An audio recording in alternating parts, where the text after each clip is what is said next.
Olá, sejam todos bem-vindos ao Cápsula Cast Empreendedores, um espaço importante de compartilharmos ideias, aprendermos e, sem dúvida alguma, mais do que aprender. Eu falo demais isso.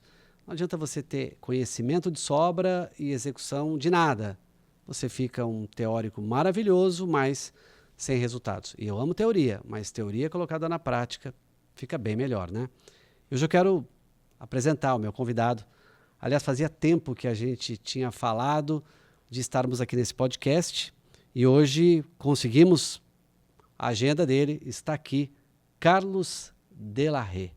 Seja bem-vindo. Muito obrigado, Marçal. Tô feliz demais de estar aqui, hein? Feliz e nervoso, pessoal. Eu vou ficar nervoso aqui com vocês. E ele chegou, é interessante, cara.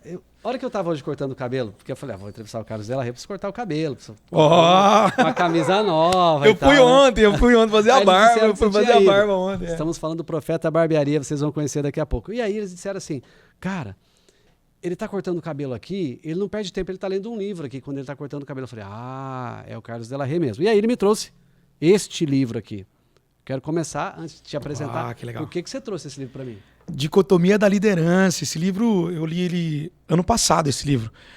E é o seguinte, pessoal que está assistindo, nós temos que entender primeiro que a gente é líder em qualquer momento, né, Marçal? Nós lideramos a nossa vida, lideramos a nossa casa, lideramos a nossa empresa, para aqueles que têm empresa. Mas esse livro, ele é muito atual porque nós temos que tomar muita decisão, são decisões difíceis. E a dicotomia da liderança é sobre isso. O Joko, que ele é um CEO da Marinha americana, ele é um líder CEO e como líder, às vezes ele tem que tomar uma decisão que é muito difícil para ele, mas que é para um bem maior. E a gente tem que entender isso a cada momento. E esse livro ele conta muito sobre isso, então histórias maravilhosas. Fica a recomendação para você ler aí. E eu sei que você trabalha com liderança, eu sei que você é um cara que está sempre mentorando líderes aí e vai ser muito legal você poder utilizar os princípios desse livro. Bom, primeiro, gratidão, né, por ter me presenteado com o livro. E eu quero muito, não só esse livro, mas todas as vezes que você vê alguma coisa do Delarrey, que ele estiver postando, que ele estiver falando de algum livro, vá pesquisar, porque de alguma maneira esse livro já mexeu com a mente dele, já entrou nos treinamentos dele, ou ele também vai dizer que esse livro não serve para nada e está tudo bem. Mas eu digo que são conhecimentos que estão à mesa muitas vezes e a gente deixa de lado. Carlos Delarrey é palestrante, mentalista, empresário, especialista em alta performance de negócios, nos negócios, criador do método LEG, transforma resultados empresariais com técnicas de mentalismo e estratégias comprovadas. E o cara já fechou um contrato de 2,6 milhões numa única tacada. É isso? Sou pai, cristão, né? Lavo, passo, cozinho, faço tudo. Você tem máquina de lavar louça na sua casa? Rapaz, eu não sei nem mexer naquele trem lá. Mas não. Não, tem. Porque eu não consegui vencer ainda minha esposa nisso. Ela fala, é muito pouca louça, eu amaria ter. Não, eu tenho esse trem, mas eu não sei mexer, não. Você vai na Vou garra na mão mesmo, não. Eu sou antigão, meu negócio é na mão mais rápido. Bom, pra gente começar, como começou essa sua jornada? Como é que você misturou? Primeiro assim, acho que é legal você falar o que é mentalismo para quem está nos acompanhando e como é que você conectou mentalismo com empreendedorismo. Pô, legal. Mas eu tenho que dar um passinho atrás para te explicar do mentalismo, tá? É o seguinte, quando eu fiz 16 anos para 17, eu passei na faculdade na UEL em Londrina. E eu vim numa cidadezinha do interior chamada Autônia. Beijo, pessoal de Autônia! E eu cheguei em Londrina e eu sempre morei com os meus pais. Mas quando eu fui para Londrina é uma cidade muito grande, eu fiquei desesperado. Por quê? Porque meu pai não tinha muito recurso. Então ele me enviava um dinheiro que eu conseguia me manter durante a semana. Eu comia no RU por R$1,30 de segunda a sexta. Só que quando chegava sábado e domingo eu não tinha muito o que comer. Aí eu falei, cara, mas e aí? Onde eu vou fazer? Aí eu pensei, onde tem comida? Festa de criança. Então eu vou começar a animar a festa de criança. Fazer alguma coisa nesse sentido, virar um palhaço. Por quê? Pega o salgadinho aqui e tá tudo certo. Só que eu comecei a fazer isso e começou a dar certo. E começou a vir mais chamada e começou a dar certo. Tem algumas estratégias que eu usei, que hoje eu sei que são estratégias, mas na época foi empirismo mesmo. E animando essas festas de criança, com 5 meses eu tinha 4 equipes que trabalhavam para mim já. 5 meses? 5 meses. Já comecei a equipe a trabalhar, porque eu falava, se você quiser que eu vou X valor, mas eu mando minha equipe por metade do preço, então eu comecei a potencializar esse negócio. Com 7 meses eu comprei um Fusca, meu pai achou que eu tava traficando alguma coisa lá. Eu falei, não, agora tem um Fusca. E aí comecei a fazer isso aí. Só que o que aconteceu? A imaturidade também fez com que eu não conseguisse fazer uma boa gestão, né? Então as pessoas, elas iam trabalhar para mim numa festa, mas em vez de me recomendar o que seria o certo, elas me atravessavam e davam um telefone delas. E eu comecei a perder esses contatos assim. E eu falei, preciso fazer uma coisa que ninguém faz. Eu sempre tive isso no meu coração, Marcelo. Tem que fazer uma coisa que ninguém faz. Aí eu falei, vou fazer mágica. E aí foi quando eu comprei um kit de mágica do Gugu e comecei a estudar mágica. Fui na ReHap, né? Pode falar o nome aqui da loja? Pode. Peguei um kit de mágica do Gugu e aí eu fui fazer mágica. No primeiro show que eu fiz, eu fui declarado uma grande revelação no Brasil.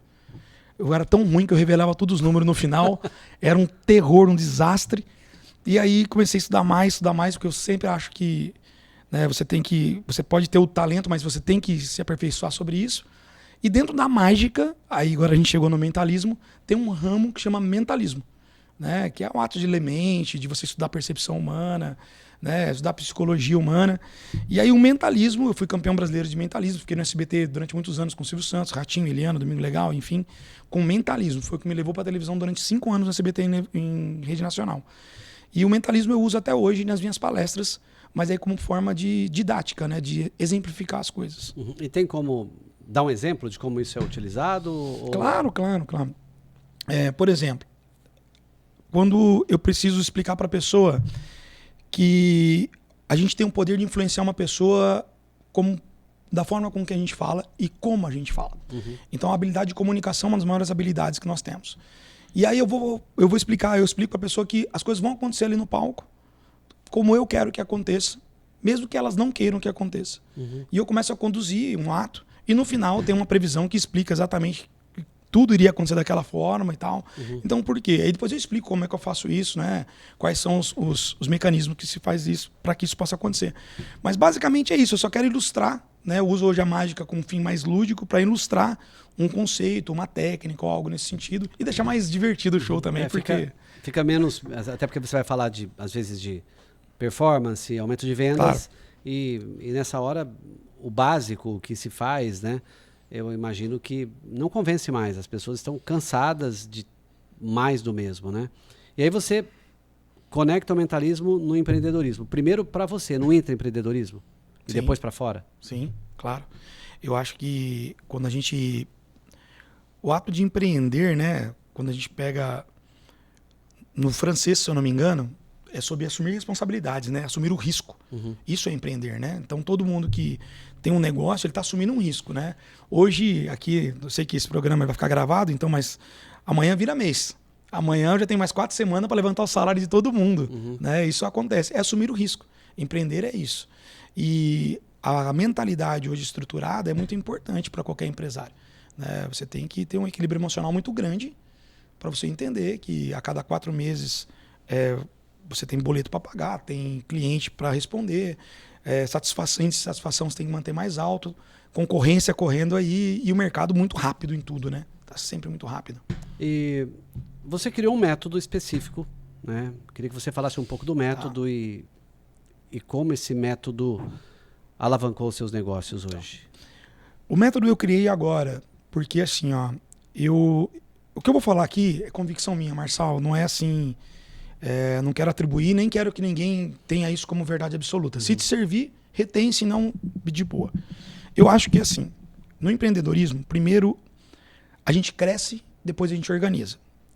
Eu sei que as pessoas são os conformes, já ficam desesperadas. Não.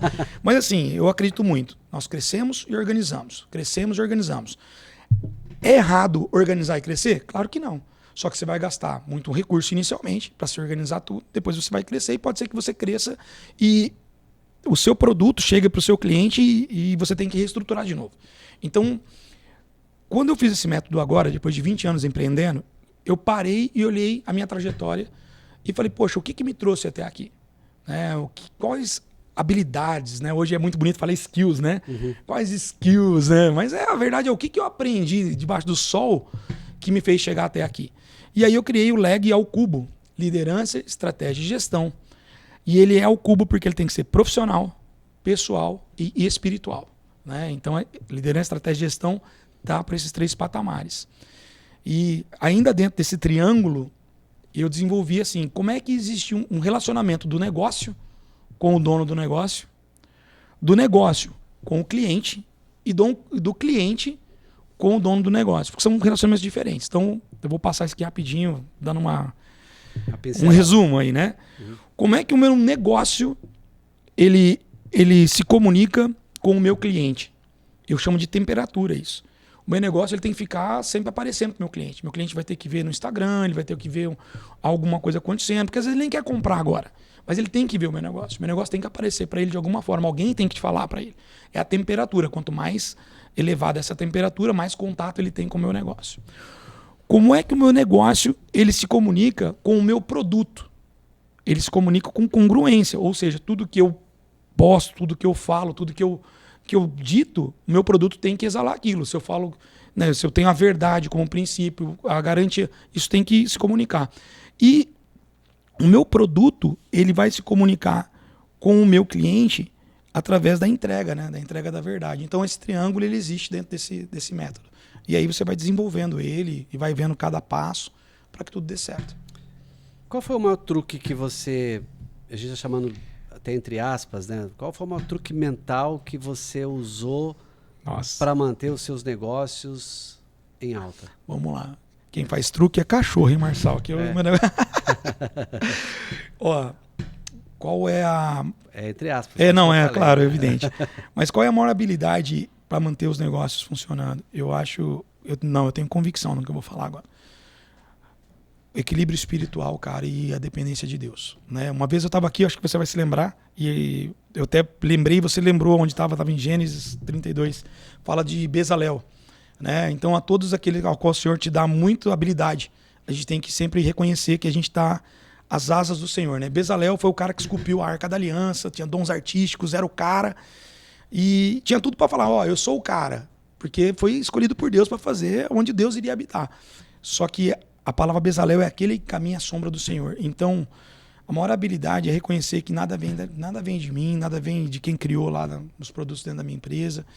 Tudo vem do Senhor para nós, é presente de Deus para nós. A gente tem que cuidar disso aqui na Terra, né? Quando fala dominar sobre todas as coisas, dominar é isso. É você dominar o que Deus pôs na sua mão, né? É ser mordomo daquilo. Ser mordomo daquilo e honrar, né? A oportunidade que Deus está nos dando para cumprir o propósito. Muito bem, a gente vai fechar esse bloco aqui, que foi um bloco só de esquenta, para abrir o 2 e falar do começo, das origens e um pouco também da trajetória. Estamos no bloco 2 e aqui eu quero falar um pouquinho da origem, né? Eu queria que você abrisse um pouquinho mais para a gente, Delarey, assim, os primeiros passos, né? O que te levou do mentalismo, digamos, do mentalismo puro, para que ele fosse uma estratégia de negócios, para que virasse para você performance e que depois você, testado em você levasse para outras pessoas. Você viu dor própria, você viu dor do mercado. Como é que isso nasceu? Quando a gente fala do mentalismo como arte do entretenimento, a gente estuda alguns aspectos mentais, né? Comportamento. Isso é muito importante. Então, por exemplo, quando eu estou num palco, eu consigo fazer leituras das pessoas, aquelas que vão me ajudar, aquelas que não vão, e está tudo bem sobre isso. Só que quando a gente começa a aprofundar um pouco, e eu faço pós em neurociência, a gente começa a entender um pouco mais do que simplesmente o comportamento humano. Não é só isso, é como a mente funciona mesmo. E essas habilidades que você vai, né, adquirindo durante esse tempo do comportamento, de como a mente humana toma uma decisão, né, de pessoas, de como manipular, né? Manipular é uma palavra pesada no português, mas manipular nada mais é do que você dar a direção, né? E você dá a direção de como você quer que as coisas fluam e aconteçam, né? Então, tudo isso, ela tem que ser intencional. Então, quando eu trago isso para os meus negócios, quando eu trago isso dentro... quando eu preciso vender uma ideia para a minha equipe, para que ela entenda para onde eu estou indo, quando eu preciso fazer uma venda para um cliente e ele entenda até onde eu posso entregar o que ele deseja, né? Eu tenho no meu livro agora, que vai sair, tem uma técnica que chama DNA, o desejo não aparente do cliente. Quais são os critérios por trás da compra que ninguém revela, né? Isso aí é um papo mais profundo, a gente tem um dia aí, mas é muito interessante. Por quê?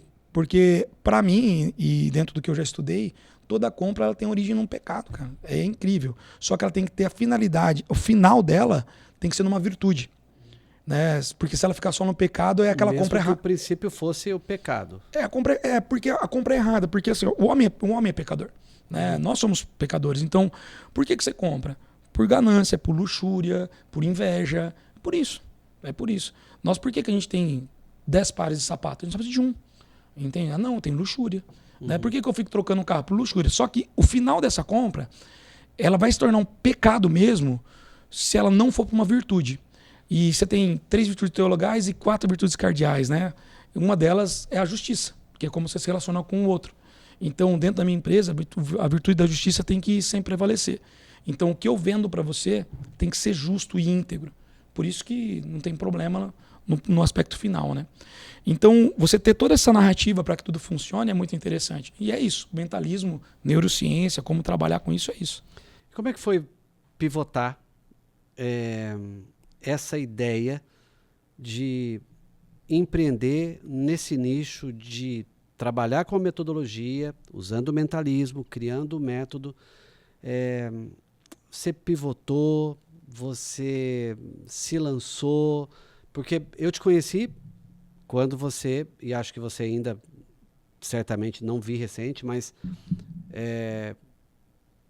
excepcional na magia, né? Via você atuando, né? Era um entretenimento inteligente, porque você só não fazia, você interagia, e é uma característica sua. Mas hoje eu te vejo falando de outras coisas, te vejo falando de vendas, performance, de negócios, de leitura. Não é mais aquele... E, graças a Deus que a gente evolui, mas houve um momento de pivotar ou foi assim, eu vou que vai dar certo? A história bonita ou a verdadeira? Verdadeira. A verdadeira. Assim, talvez dentro desse contexto, talvez o que você, quando a gente se conheceu, você viu esse pedaço, né? Mas eu empreendo desde os meus 20 anos. Desde os meus 16 com o CNPJ, você desde os 21. Quanto? 45. 45. E a minha primeira empresa foi o Buffet de la Rê, porque minha esposa chama Renata, então é da Rê, e aí ficou o sobrenome que nós criamos para essa empresa. Enfim, vida boa, tranquila, né? E aí tem um pensador contemporâneo, que é um grande pensador, que o pessoal conhece, chamado Mike Tyson. Ele falou o seguinte, o cara chegou para entrevistar ele e falou assim, olha, Mike Tyson, o Evander Holyfield falou que tem um plano para te derrubar, né? Tem um plano aí para dar certo. E ele falou assim, palavras sábias, né? Todo mundo tem um plano até tomar o primeiro soco na cara. E o meu soco na cara foi a pandemia. Então, eu tava com a vida boa. Eu tinha um buffet, tava tranquilo. Já tava pegando minha segunda empresa, que é uma franquia, também tava tranquilo. Tava estabilizado, assim, financeiramente. Tava bem, cara. Né? Eu queria pedir a licença aqui, não pra arrogar nada, mas pra dizer a situação. Eu tava com uma Dodge Ram, minha esposa com uma Grand Cherokee, e tava tudo bem. Filhos, criados, tudo bem. A pandemia veio. E a pandemia, para quem trabalha no setor de eventos, foi muito difícil. Foi o último a voltar, né? Praticamente. Foi o primeiro a parar por aglomeração de pessoas, o último a voltar. Em uma série de situações eu passei, né? E foi bem difícil mesmo. Então eu falei dos carros porque eu saí da pandemia, nada contra quem tem, mas eu saí com um Corsinha 98, 2 portas. Né? Eu entrei com esses carros que eu citei, fui pagando conta. Quando eu saí, cara, eu só não saí de bicicleta por misericórdia de Deus. E também não teria problema nenhum, tá? E aí eu falei assim, olha, eu nunca mais vou deixar minha família passar por isso. Passar por essa situação. Então, hoje eu tenho 4 CNPJs abertos, todos eles são interligados dentro do setor de eventos. Só que eu tenho 3 em educação online. E essa pivotagem que você citou, para educação, para liderança, para vendas, para voltar para os palcos com a palestra, não é uma estratégia de, eu quero uma nova carreira. Não. É uma estratégia que, se acontecer alguma coisa nesse nível novamente, eu vou ter condições e recursos de continuar sendo provedor dentro da minha casa, né? De continuar dando dignidade para minha esposa e para meus filhos. Dignidade, eu não estou dizendo de viver a mesma situação e padrão de vida, não é isso. É que realmente eu cheguei a um ponto, cara, de não ter o que comer dentro da minha casa, né? E as pessoas às vezes olhavam pra gente e falavam assim, o Carlos, né? Eu sempre depositei no Senhor minha esperança e minha fé. Né? Tem inúmeros testemunhos acontecendo na pandemia. Eu falei que fé eu aprendi mesmo foi na pandemia, irmão. Foi quando o negócio aprendeu mesmo e contava coxinha de galinha para comer em casa, né? Então, foi por isso que eu pivotei. Foi por isso que eu desenvolvi esse método. Se pegar tudo que eu investi em mim da pandemia até agora, evidentemente eu não consegui ainda o retorno sobre esse investimento. Mas eu estou fazendo um retorno a longo prazo, para que eu possa ter mais essa frente aberta. Né? Como empreendedorismo, assumir o risco. Né? Se acontecer algo novamente que é fora do que eu posso controlar, a pandemia ninguém controla, é sobre isso. É ter essa fonte. Até a pandemia não era só o buffet. Você tinha mais negócios? Não, na pandemia eu tinha o buffet, eu tinha um restaurante que era lá no aeroporto, não sei se você lembra do Hotel Sleep Inn, né, que era uma rede, então eu estava dentro da rede com o hotel dentro do aeroporto. Eu tinha comprado uma franquia que tem 22 unidades em 9 estados, que faz organização de formatura. E eu tinha mais um negócio, eu acho que era uma empresa de cachorro-quente ou algo assim. O Original Hot Dog. Não, o Original Hot Dog veio um pouco depois. Que eu tive também por um tempo. Então, na pandemia, meus negócios eram meio interligados, porque era ramo de alimentação. E quando eu fiquei com o hotel no aeroporto, eu achei que os voos não iam parar. Alguém aqui achou que os voos iriam parar? Cara, não tem nem sentido isso aí. Tem coisa dela assim que eu lembro. Eu fui para São Paulo algumas vezes de carro. E eu tenho na minha memória fotográfica, eu andando na Marginal Tietê, sem ninguém. Só o meu carro rodando. Pousando na casa de cliente, porque não tinha hotel aberto, nada. Um amigo meu veio de Ribeirão e falou, vamos comer em São Paulo. Eu falei, onde? Não come em lugar nenhum, só dentro de casa. E eu imagino que, para o seu caso especificamente... Na época eu tinha 34 funcionários fixos. Né, no buffet, tinha 17 no hotel. E assim, foi caótico fazer acerto com todo mundo, não conseguia fazer ajuste. Eu nunca tinha tomado uma trabalhista na vida, eu tomei 6 de uma vez, porque chegou um momento que eu falei, galera... Até aqui eu tenho, daqui eu não tenho como fazer isso para vocês agora, vocês parcelem para mim, aí evidente, alguns foram, outros não, e tá tudo resolvido já, mas assim, foi muito difícil. Né? Na pandemia, tem uma situação, minha esposa levantou, eu levantei todos os dias, tá? Todos os dias, eu trabalhei todos os dias, durante 2 anos e meio. E minha esposa falou assim, você tá com vontade de comer um camarão? Mas já fazia tempo que eu tava comendo linguiça e coxinha de frango. E eu falei, olha amor, só se Deus prover, porque... Não, eu vou tirar um camarão uma hora dessa. E eu fui servir mesa. Eu trabalhava num bar, eu servia mesa, fui servir mesa. E no final da noite, sim, cara, chegou um carro e era um amigo meu, cara, que tava ganhando muito dinheiro. E ele falou, cara, você tá aqui? Eu falei, tô servindo mesa aí e tal.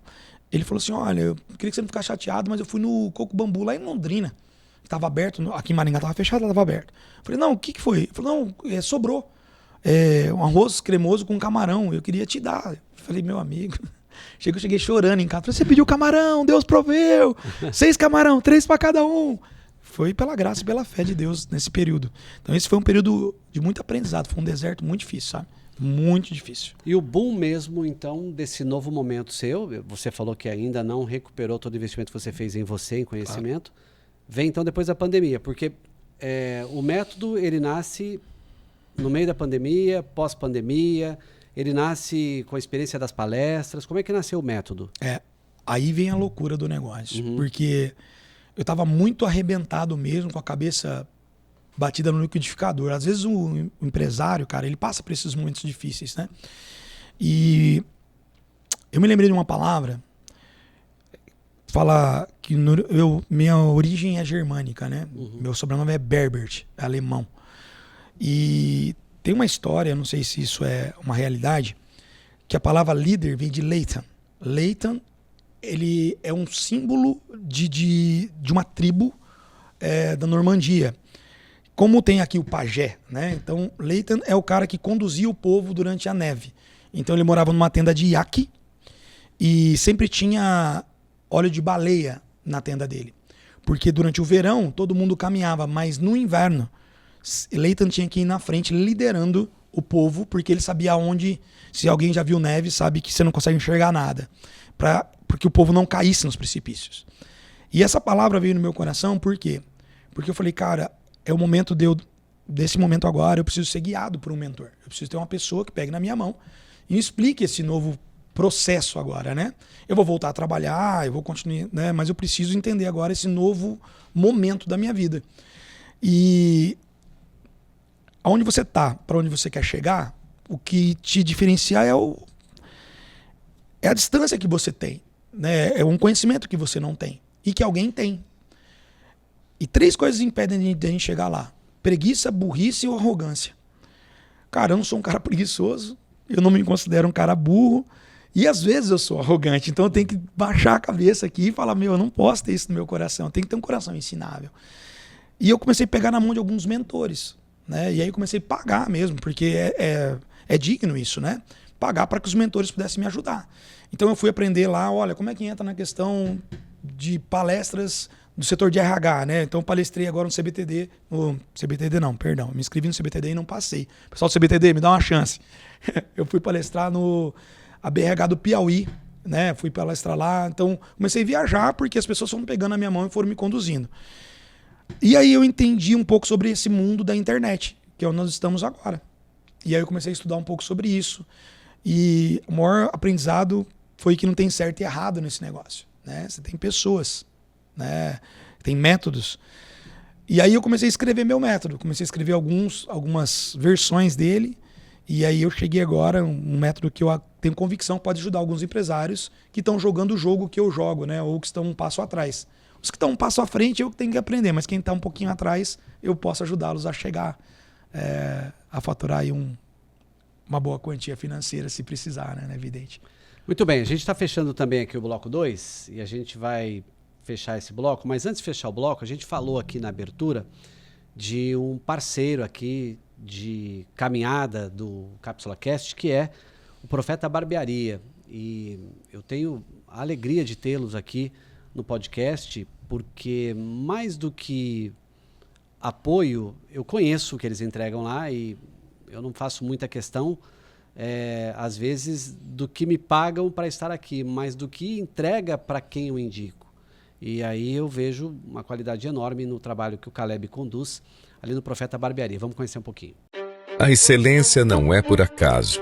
É fruto de disciplina, estudo, entrega. Excelência é pensar nos detalhes, é querer ser melhor, é desejar por mais conhecimento, é escolher com calma. Excelência é aprender diariamente, é treinar sozinho, é mergulhar fundo em pesquisas, é transformar caos em calma.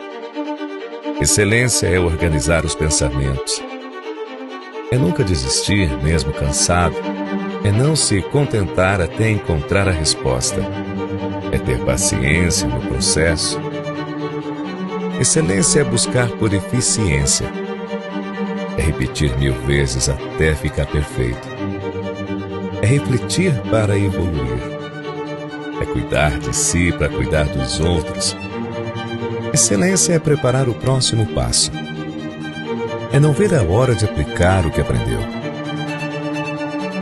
é entregar mais do que foi proposto, é sentir paz em suas escolhas. Excelência é Profeta, para homens de valor. Bloco 3, você já viu aí o Profeta Barbearia e agora vamos para a vinheta do 3, desafios e erros, lições do caminho. Vamos lá. Desafios e erros, lições do caminho. Você falou de uma das questões que às vezes eu fico puxando as coisas para mim e pensando que eu tenho um pouco disso também.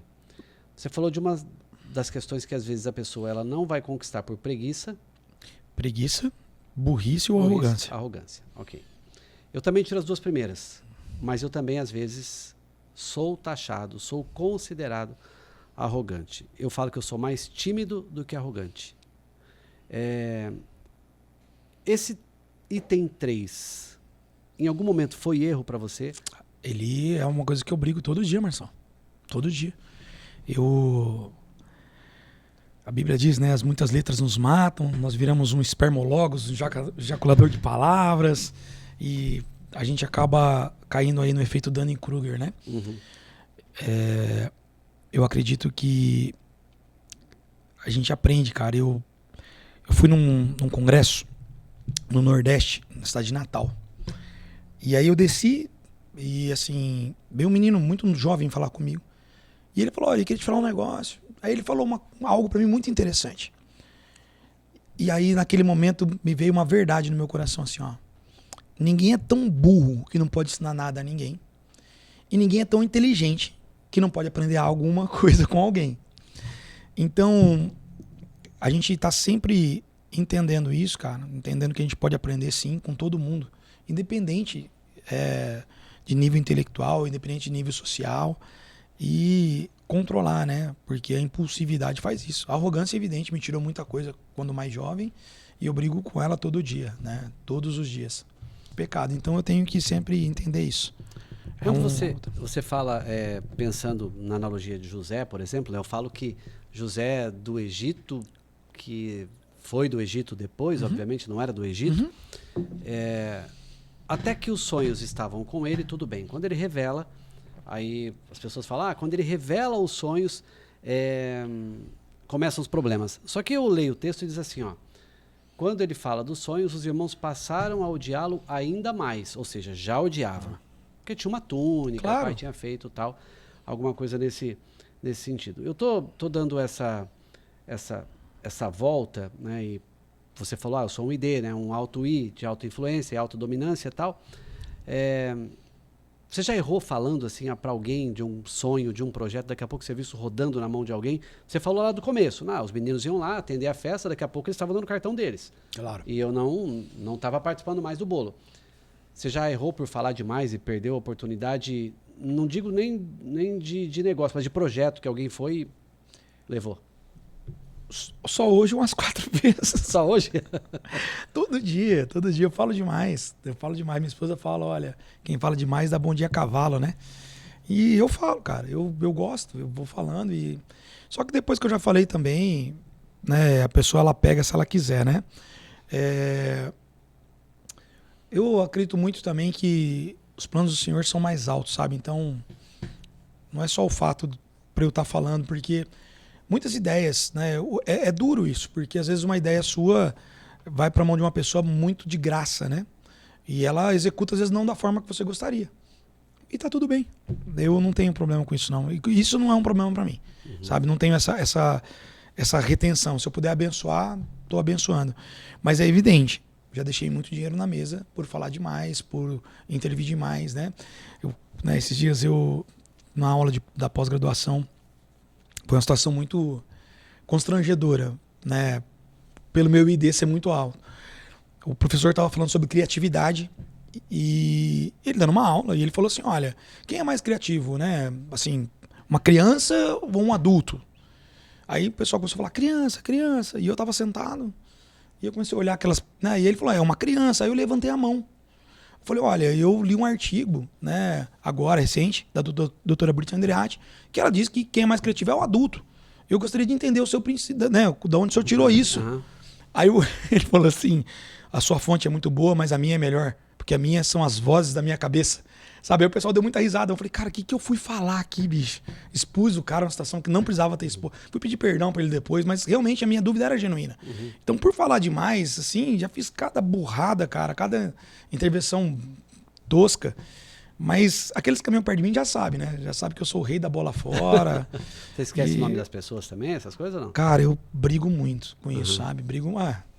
Cara muito acelerado, né? Não, assim, rápido, né? Fico fazendo as analogias com o nome, aquele palácio da memória, aquela coisa toda. Já fiz isso também, assim.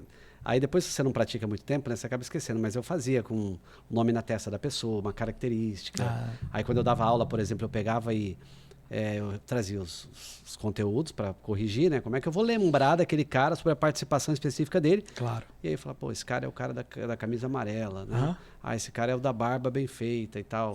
Cara do céu, que loucura. Bom... teve erro grave, você falou da pandemia, você tinha negócios que eram correlatos, então um foi, o outro foi junto, o outro foi também e o outro afundou junto. Além desse erro, a gente está falando aqui dos erros, né? Teve algum que você cometeu e que depois você falou assim, caramba, esse fortaleceu, esse me fez maior?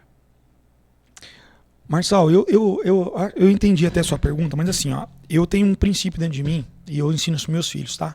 Que a gente nunca erra, cara, a gente sempre tá aprendendo. Legal. Por mais que dói, não é erro, cara, a gente tá aprendendo, a gente tem que tirar alguma coisa da situação e tem que aprender. Porque se você não tirar, você não evolui, né? E teve uma situação, foi muito interessante isso aqui, primeiro vou abrir com uma analogia. Eu não sei se você sabe, mas todo trem de trilho, esse trem que vai que desce Curitiba, vai para o Porto, ele tem muitos itens, mas um item é muito importante que ele tenha, que é a areia. Sabia que o trem tem que ter areia? Por quê? Porque se ele vai subir a serra e começa a garoar, e garoa muito na região de Curitiba, ferro com ferro patina. Então o cara puxa uma cordinha, cai a areia bem na frente da rodinha, em cima do trilho, e aquela areia gera um atrito para que o trem possa tracionar. Então esse atrito que existe entre eu e a minha esposa, por exemplo, é o que me faz tracionar. Né? É o que me faz tracionar. E aí você falou do erro, né? Do aprendizado. Eu tomei uma decisão unilateral na compra de um buffet em Maringá. Né? Eu acho que eu posso falar, não tem problema. Né? Eu comprei o buffet Montserrat. Não sei se você lembra, o buffet Montserrat. E minha esposa foi contra essa compra. Falou, não, você não precisa fazer isso, a gente está bem. Foi um pouquinho antes da pandemia. A gente está bem, né? Nós estamos com dinheiro guardado. Montserrat na Paranavaí, ali na... Não, Montserrat era lá na saída Papai Sandu, que é um salãozão bem grande, à esquerda, um grandão lá. Então, eu comprei vários contratos e... Não, vai ser legal, salão maior, nós temos uma série de situações interessantes aqui. Minha esposa falou, olha, eu não gostaria, eu não tô com você nessa. E eu falei, olha, Renata, eu vou encarar sozinho, tá tudo bem. Eu traciono isso aqui, eu consigo fazer. E eu fui, cara. Só que aí veio pandemia, veio tudo, mas não foi por causa da pandemia, tá? Eu tô colocando aqui porque ela potencializou. Tinha um contrato de 10 anos, tive que cancelar com 9 anos de multa. Imagina, não vou nem falar o valor que é de chorar. E o que eu aprendi? Que mais vale, cara, a gente tá alinhado, né? Eu e a minha esposa, debaixo da mesma... Mesmo que eu seja contrário, né? Do que eu continuar prosseguindo se ela não estiver comigo. Então, como aprendizado, né? Um erro assim ou um aprendizado bem poderoso foi esse. Né? A beleza do meu relacionamento com a minha esposa é nós temos olhares diferentes. Né? Nós temos esse atrito. Né? Eu quero, ela fala, não, vai, nós vamos conversando. Mas o final a gente tem que estar alinhado. Porque se ela estiver comigo, meu amigo, eu vou até a lua. Mas se ela falar que não é para eu ir para Sarandi, eu não vou passar da Brasil.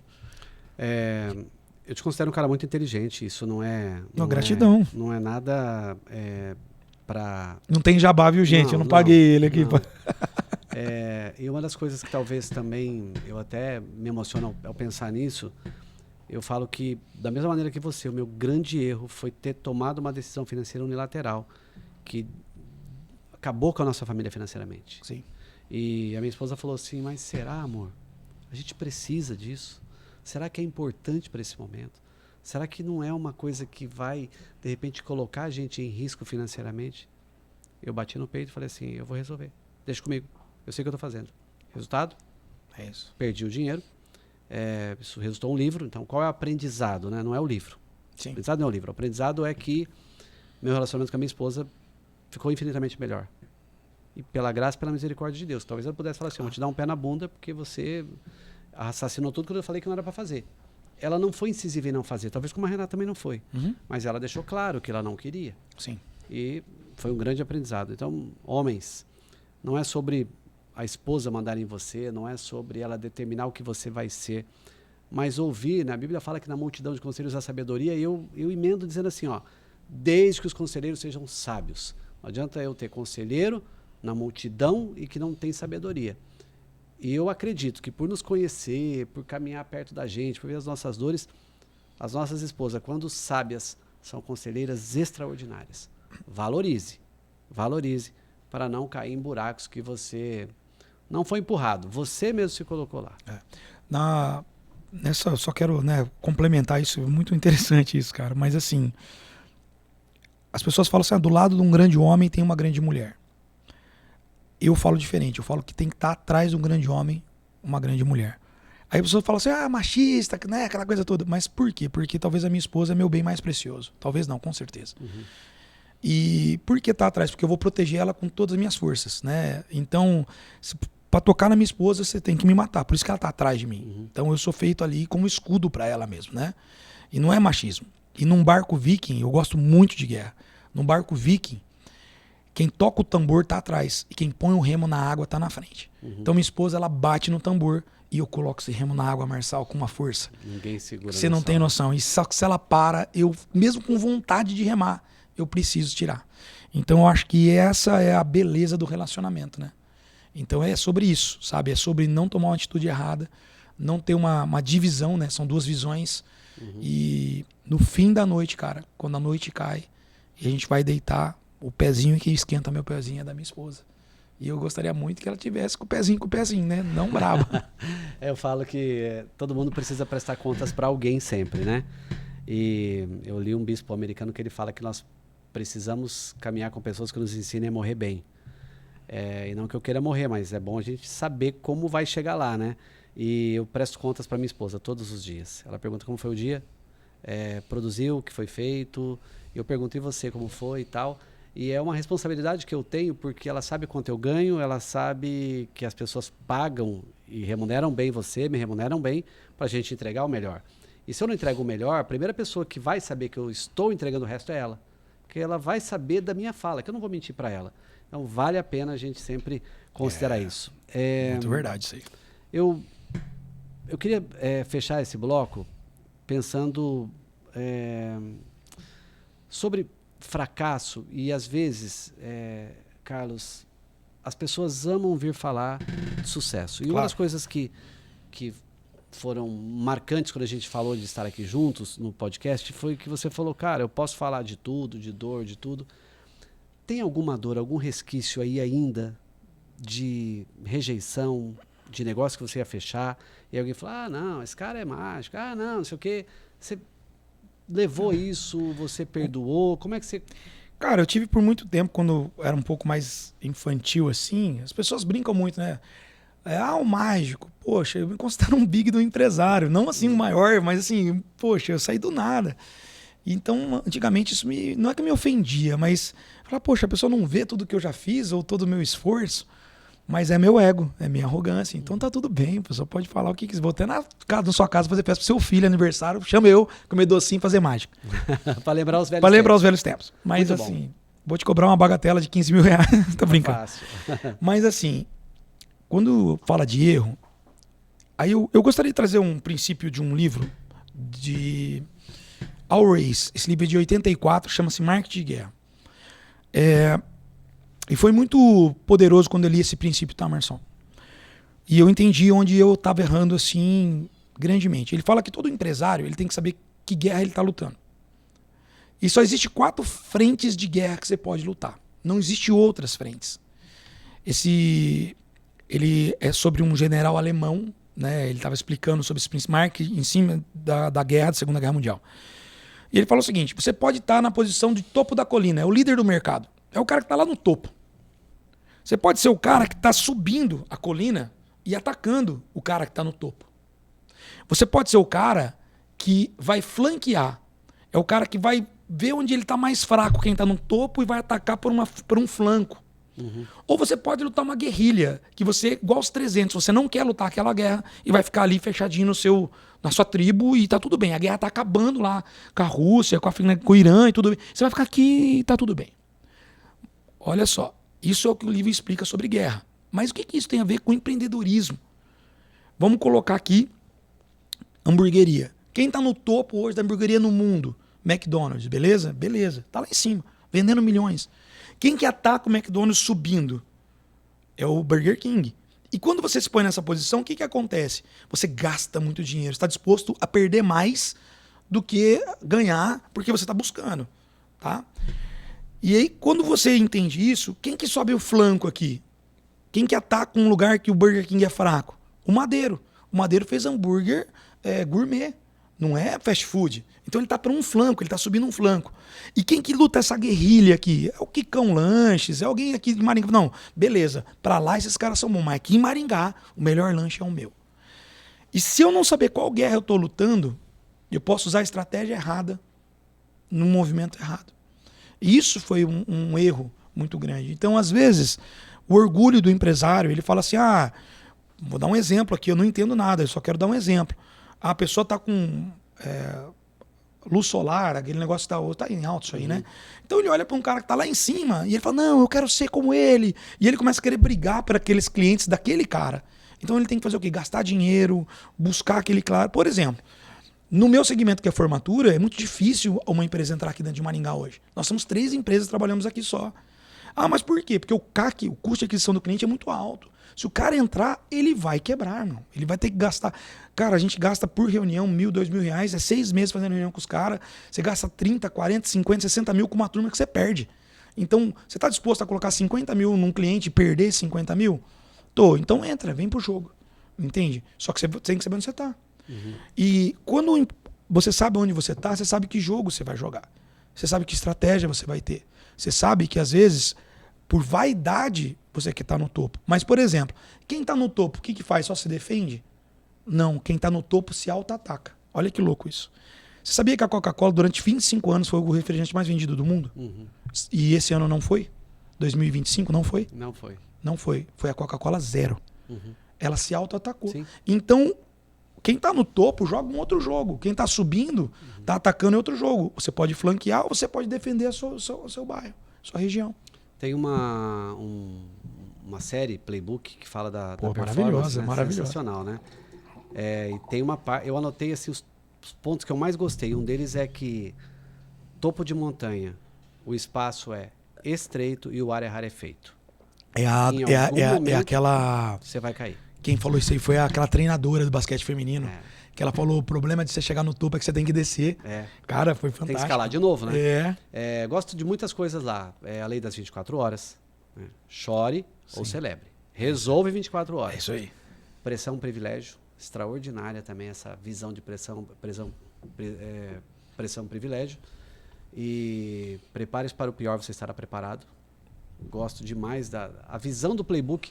Qualquer empresário, qualquer pessoa que quer trabalhar com performance tem que assistir. Tem que assistir.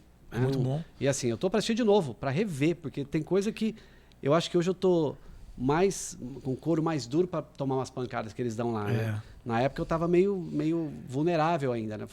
Falar, isso aí não é para mim não, isso aqui e tal. Hoje eu falo, é para mim. Tudo é aprendizado e tem que ser. Então é isso.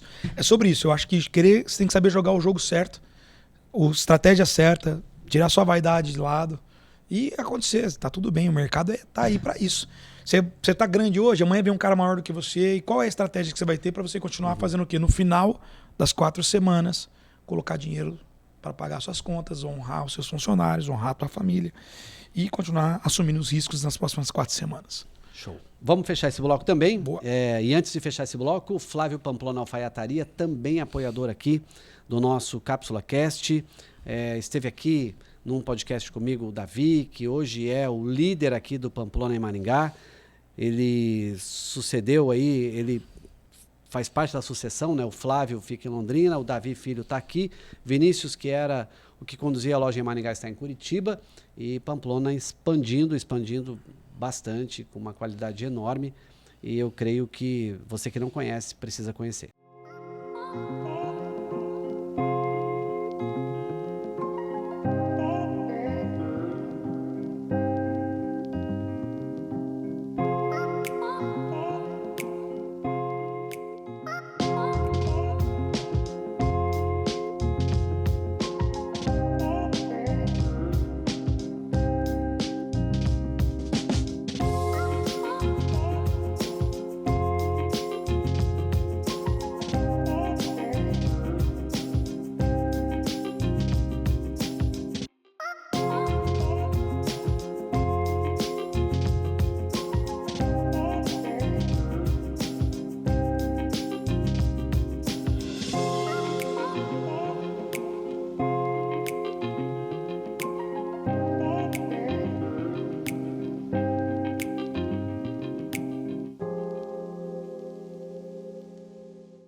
Fechamos? Abrimos então o bloco 4 agora. Acertos e futuro. Visão estratégica. Bora lá. Quais são os maiores acertos que você entende que multiplicaram resultados para quem está acompanhando? Fala, bom, agora vou pegar essa do Carlos e vou botar em prática. Eu sei que não tem receita de bolo, mas de repente tem alguma coisa que você fala, ó. Não, mas eu acho que o que eu vou falar aqui de acerto agora, que eu não sabia dessa pergunta, mas me veio no meu coração, eu vou falar. Eu acho que o que eu vou falar serve para todo mundo. O maior acerto é você saber quem você é. Porque toda empresa, eu tô falando de empreendedorismo, tá? De acerto dentro da empresa, tá? Uhum. Toda empresa, ela é um reflexo do seu dono. Toda empresa é um reflexo do seu dono. E quando você sabe quem você é, você sabe o que você quer. Então, qual é a palavra que move hoje as minhas empresas? Né? Qual é o valor que eu tenho dentro das minhas empresas? Que das 4 no offline, das 3 online, qual é o valor que sempre está ali? A criatividade é um dos primeiros, né? O primeiro valor, a primeira habilidade. Então, é isso que eu busco, sabe? E então, quando você entende quem você é, o que você quer e para onde você vai, fica mais tranquilo você tomar as decisões corretas. É evidente, você vai errar uma decisão ou outra, e é isso, é sobre isso também. Mas eu acho que o maior acerto é esse, é você saber quem você é, o tamanho do seu pé, não se colocar onde você não cabe. Então é isso, eu acho que vale para todo mundo a todo momento. E estudando e treinando e colocando em prática, né? Hoje eu amo vendas, eu gosto de ler tudo sobre vendas. Chega um momento que fica repetitivo, fica, mas está tudo bem para mim, eu leio. Eu li um livro de 1970 agora, do Gerard, que ele era um vendedor de carro, tá no Guinness, o nome do livro dele é Venda Qualquer Coisa para Qualquer Um, acho que é isso o nome do livro. O livro é terrível, assim, sabe? Mas aprende alguma coisa. Eu acho que você sempre aprende. E você vai executando, vai tendo a sua linha de raciocínio. Mas o acerto é esse. É sempre... o livro 7 Hábitos das Pessoas Altamente Eficazes, o 7º hábito é sempre estar aprendendo. Então, sempre estar buscando aprender. Hoje estamos com esse negócio de IA aí, cara. Né? Já é presente, né? Se você não está entendendo como isso funciona, você está fora do contexto. Uhum. E aproveitando esse gancho só da IA... Olha que doideira, eu fui fazer uma palestra também esses dias, e era uma palestra sobre gestão do tempo. E eu tenho uma dicotomia muito grande sobre gestão do tempo. Por quê? A gestão do tempo ela é importante, mas eu fiz jiu-jitsu durante um tempo. Não sei se você já lutou jiu-jitsu. No jiu-jitsu é uma arte suave, né? Você tá ali no chão, só que eu tava lutando com um cara pesado. E uma luta de jiu-jitsu dura 5 minutos. Uhum. Só que eu fui com muita força, porque ele era pesado, mas eu fui com muita força em cima dele. E em determinado momento ele estava em cima de mim, com o joelho na minha barriga, eu estava sem ar. E eu olhei, faltava 3 minutos para acabar a luta ainda. Eu já estava sem energia. Então a gestão do tempo, ela tem que caminhar junto com a gestão de energia. Sabe, isso para mim é uma coisa que eu acho que é muito importante. E nessa palestra, eu comecei a pensar, que era uma palestra sobre gestão do tempo, né? Eu vou até fechar esse parênteses daqui a pouco. Eu pensei o seguinte, tudo que o homem fez, Marçal, ele foi por um motivo, cara. Um único motivo. Tudo que o homem construiu foi por um motivo. Você quis ter mais tempo. Fez a penicilina para viver mais. Fez o carro para chegar mais rápido. Fez o celular para achar as pessoas mais rápido. Fez o Pix, né? Quem era da época aí do banco, fechava às 4 e abria às 10 da segunda, tava em paz. Os fins de semana você não tem mais paz. Mas tudo que a gente fez foi para liberar tempo pra gente. A IA veio para liberar tempo. Mas a grande pergunta é, o que você está fazendo com o tempo que era para estar livre? Né? Então, hoje, eu acredito que a gente como empreendedor, a gente tem que entender que tem que sempre estar aprendendo, tem muita novidade vindo, coisa para facilitar, mas entender que você tem que ter uma boa gestão de tempo e energia. Porque isso passa, né? O tempo passa. Tem uma frase... eu acho que é de Milo Fernandes, se eu não me engano. Quem mata o tempo? Exatamente. Não é assassino. É suicida. É suicida. Exatamente. Eu vou pegar esse gancho seu, a gente está indo já para o final. Eu defendo que a gente não faz gestão do tempo. Eu defendo isso e às vezes a pessoa fala... E a pessoa fala, então a vida é equilibrada? Não, não é também. Totalmente desequilibrada. E a vida é organizada? Também não é. Então o que você está falando que tempo, então, não é importante? Eu falei, não estou dizendo que não é importante. Claro. Eu só estou te dizendo que se fosse equilibrada a sua vida, você trabalharia 8 horas, descansaria 8 horas, sobraria 8 ainda. A gente dorme 5 horas, às vezes 4, às vezes a gente dorme até menos. Claro. Eu falo que o problema está na escolha. Né? É o que você falou, vamos lá. Então, se eu fiz tudo, o homem criou tudo para que tivesse mais tempo, o que ele está fazendo com o tempo livre? É isso. Eu fiquei feliz e preciso me policiar nisso, até para ler mais. Você lê cortando o cabelo, você lê fazendo a barba, pelo que eu entendi. Né? Cara, porque não tem o que fazer naquela hora. Então, vou fazer o quê? Eu vou ficar andando na rede social? Vou ler um livro? Né? E o Caleb até comentou, falou, ele teve aqui um dia, ele pegou um livro e ele vinha cada vez ler um pouco daquele livro que estava aqui. E eu achei interessante que é o que você defende, que o que eu estou fazendo com o tempo que eu passei a ganhar. Esse é um problema que para mim tem a ver com a escolha. Não tem a ver com o tempo. É a escolha que a gente faz no tempo certo. Dentro da cinesiologia, você tem uma coisa que é muito interessante, se chama desequilíbrio majorante. O que é isso? Você está equilibrado. E para você dar um passo, você precisa desequilibrar. Você tem que desequilibrar o seu corpo. E quando você vai cair, você coloca o pé na frente e dá o passo. E aí te põe em movimento. Então, meu primeiro livro chama Viva uma Vida Desequilibrada. E aí eu tenho uma metodologia que chama Mundo de 90 Dias. E aí eu explico como fazer isso dentro de 90 dias e 4 ciclos durante um ano, e o que você tem que ter, quais são os recursos que você tem que ter, o que você tem que fazer para que você consiga desequilibrar e equilibrar, desequilibrar e equilibrar. Para fechar, a gente está falando muito de IA, nós estamos vivendo no mundo do colapso financeiro com o que aconteceu com o banco que o Vorkaro dominava, com mais pessoas e tal. E a gente precisa pensar em futuro, né? Mesmo a gente acreditando que a volta de Jesus está próxima. Eu não sei se está tão próxima assim. Eu acredito que ainda vão umas 2 gerações pela frente ainda. Essa é uma visão que não é teológica, é uma visão minha, né? Talvez alguém pode derrubar e falar, tá maluco, vai ser em 30, 33, não passa de 40, enfim. Mas o que você vê de futuro com o IA, com corrupção, com performance sendo cobrada o tempo inteiro? O que você acredita que vem pela frente e como se preparar para esse futuro? Talvez eu vou dar uma resposta que você não vai gostar. Vamos lá. Ó, vou falar o que eu acho, tá, beleza? Bom? Mas eu vou começar com uma pergunta. Marçal, o que é a felicidade para você? Para mim? É. Hoje, para mim, é família, não tem a ver mais com dinheiro. E dormir de cabeça tranquila, sem pensar no amanhã. Tá. Não que eu não planeje, mas eu gosto da família e dormir. Eu defino a felicidade como a habilidade de ser feliz no presente, hoje. É a habilidade de eu poder curtir o presente. Se eu definir a minha felicidade no meu passado, eu vou ter uma depressão profunda. E se eu definir minha felicidade no futuro, eu vou ter aí crise de ansiedade. Então, porque quando a gente está pensando, né, o que vai acontecer, aquela coisa toda, e quem vai ganhar a eleição, e se o Brasil vai ganhar a Copa do Mundo, e se o Irã vai fechar lá o estreito de não sei da onde, cara, isso está fora do meu controle totalmente, né? Então, eu não me preocupo com isso. Eu me preocupo comigo hoje, o que eu posso fazer para eu ser uma pessoa melhor amanhã, e todos os dias eu levanto, esse é o meu propósito. O que eu tenho que fazer para eu ser melhor, né, amanhã?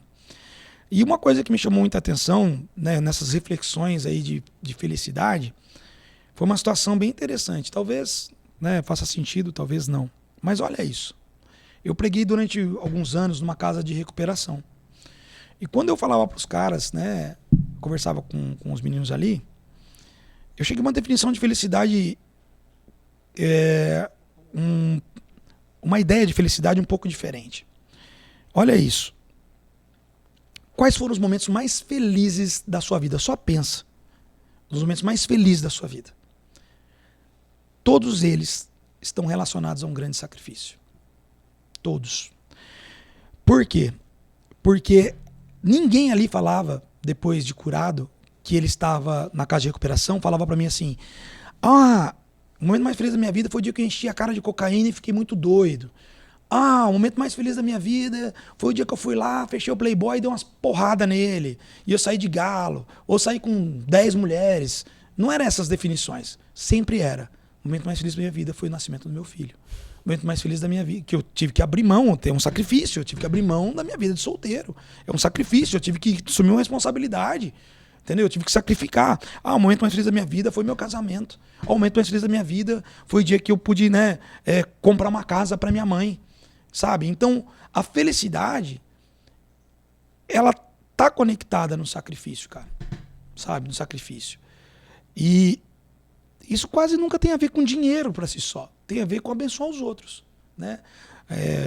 O nascimento de um filho, cara, né, que é o momento que muitas pessoas falam para mim que é o momento mais feliz da vida dela, cara, gera um sacrifício da mulher, do parto, né, do homem, quem tem filho sabe o que eu tô falando, que é quando você pega aquele pacotinho pequenininho na sua mão e você fala, o que eu faço com isso agora? Né? Porque não tem, vamos ler um livro sobre ser pai, mas não é igual, sabe? Então, poxa, eu tenho que corrigir, como é que eu ensino isso? E aquela pessoinha na sua mão, você vai ser a pessoa mais importante para ele até os 13, 14 anos, aquele cara só olha para você, depois ele conhece o mundo, ele começa a ter outras referências, mas enfim, o que eu faço com isso? Então, respondendo a sua pergunta, depois dessa longa introdução, cara, eu olho para tudo isso que está acontecendo no mundo, eu não tenho controle nenhum sobre isso. IA vai vir, vai tirar emprego, a crise econômica, o dólar vai subir. Cara, eu só vou tentar proteger os meus, fazer o que eu faço todo dia, devolver meu dízimo, levantar todo dia, tentar abençoar alguma pessoa com o meu trabalho. E se for como mágico, tá tudo bem. Se for como garçom, tá tudo bem.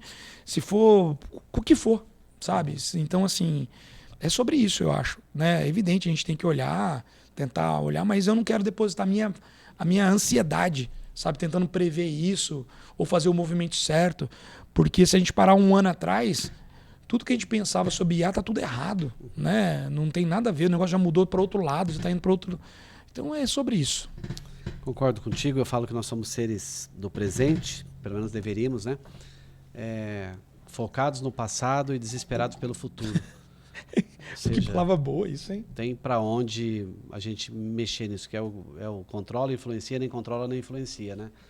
E eu também falo para as pessoas, assim, e eu dou esse silêncio mesmo, eu falo assim, você morreria por quem? A pessoa fala, meus filhos, minha esposa. E aí eu fico assim uns 5 segundos quieto. Aí dependendo do ambiente eu dou um berro. Eu falo, então viva para eles. Viva, porque morrer é isso, é um tiro, é um acidente. Agora viver dá trabalho. Viver, que é o que você falou, a felicidade vem de sacrifício. Não existe felicidade que não tenha um sacrifício, né? Eu ficaria horas aqui, sabe disso, né? Foi muito bom, acho que a gente tem que marcar outros desses. Alguém vai assistir? Não sei. Alguém vai tirar alguma coisa? Gostaria que tirasse. Mas eu não domino a mente dessas pessoas. Eu acredito que as pessoas estão muito acho que o Bauman fala modernidade líquida, né? Então tudo isso não é para mim e tal. Mas aprendi muito. Acho que a lição sua da pandemia foi forte para mim. O erro da compra do buffet forte para mim também.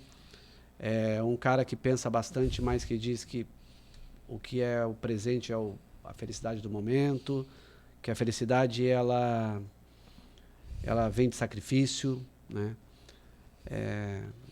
Que às vezes a gente vai falar muito e vai tomar invertidas e vai continuar tomando, mas não vai mexer na nossa essência, a gente vai continuar doando conteúdo, né? Não tem jeito. E eu aprendi muito, acho que dos podcasts que eu fiz, certamente esse é um que eu quero rever algumas vezes. Obrigado. Coisa boa, vou ver também, vamos ler. E depois me fala do livro, hein? Lê o livro e fala, eu adoro discutir sobre livro, pontos diferentes aí. Mesmo se você não gostar, você fala, não gostei, tá tudo bem, tá tudo bem. Não, mas eu acho que não gostar pode ser, mas certamente aprendizados terão aqui. O Cortella que fala isso, né? Que quando ele lançava um livro, as pessoas amavam o livro, tal, nossa, maravilhoso, tal, e ele ficava feliz com aquilo e ele pegava um professor, acho que era a Unicamp na época, e ele ia nesse professor que odiava ele. Falava, dá para você dar uma lida? O professor lia e falava assim, li o seu livro. O que você achou? Tá ruim.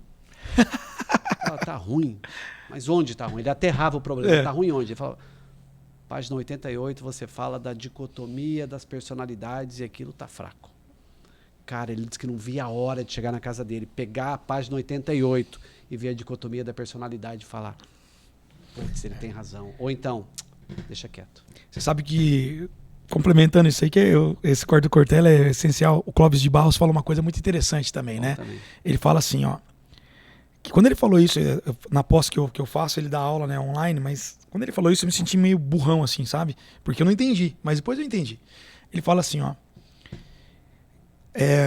o circuito da consagração social é tão mais eficaz quanto a distância social do objeto consagrado.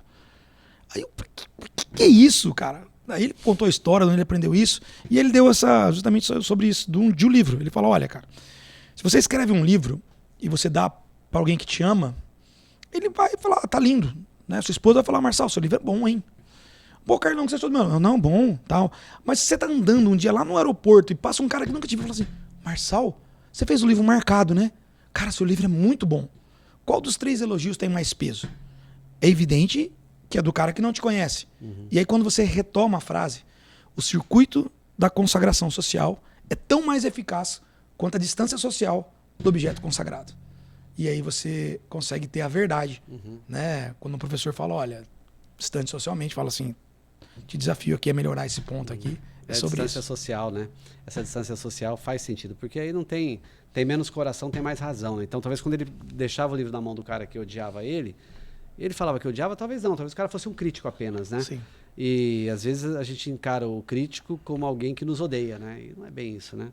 E outra, eu não conheço assim toda a relação que ele teve com o professor, né? Mas geralmente, eu sei porque eu sou professor de formação. A gente sabe até onde você pode apertar um aluno, Sim. né? E aí nessa aí o professor instigou ele a estudar mais, a melhorar aquilo, Sim. porque sabe que o potencial dele poderia entregar mais, né? O Vitor Normanci, ele tem uma formação muito bacana de psicanálise e, poxa, entreguei uma tese para ele e aí ele olha e ele fala assim, tá bom isso aqui, hein? Mas esse tá bom isso aqui foi muito bom, sabe? Assim, foi muito grandioso, né? Tá bom isso aqui. Então, assim, pra mim já... Nossa, solta rojão e tal. Muito bem, Carlos de la Rey, muito obrigado. Até uma próxima oportunidade. Valeu! Muito bem, esse foi o Cápsula Cast. Falamos com o Carlos de la Rey, falamos de empreendedorismo, não só das coisas boas, mas também das dores. Até a próxima.